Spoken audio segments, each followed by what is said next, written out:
За ямар ч гэсэн энэ хоёр үлдлээ. Бардаггүй. Сайхан суугаад идчих юм бодсон чинь арай л үеиг юм байна. Гоё. Цавчаа нь гоё. Баншнууд нь гоё. Дотроо дандаа ногоотой. Гэтэ би турахыг хүсдэггүй л дээ.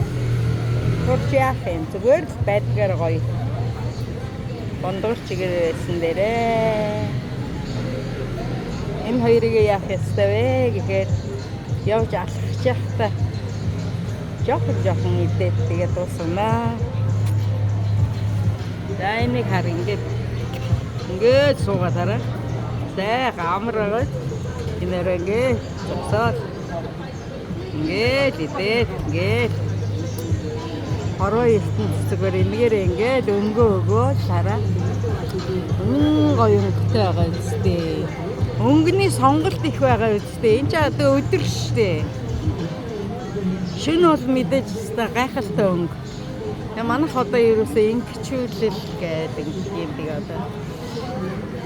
Болохгүй байх та. Нэг жижигхэн газрыг үлгэр болгоод нэг гоё юм хийчихээс. Хамтраад идэг хүмүүстэй болчих миний нүд одоо ерөөсөө бас ихэж сонголт сайтай да.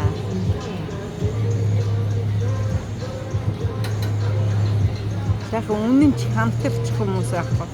Үнэн ч биш жоохон ажиллаж байгаа л тэгэл өөрснийхөө хэрэгцээг дуусгаар тэгэл яваад өгчдөг. Тим хүмүүс ахаар бас хэцүү. Нэх гоё тууштай ажиллаад тэгэл бака мөнгөтэй болчоод хоёр тишгээс салбар нэгээл айгу гоё юм ярьж байна.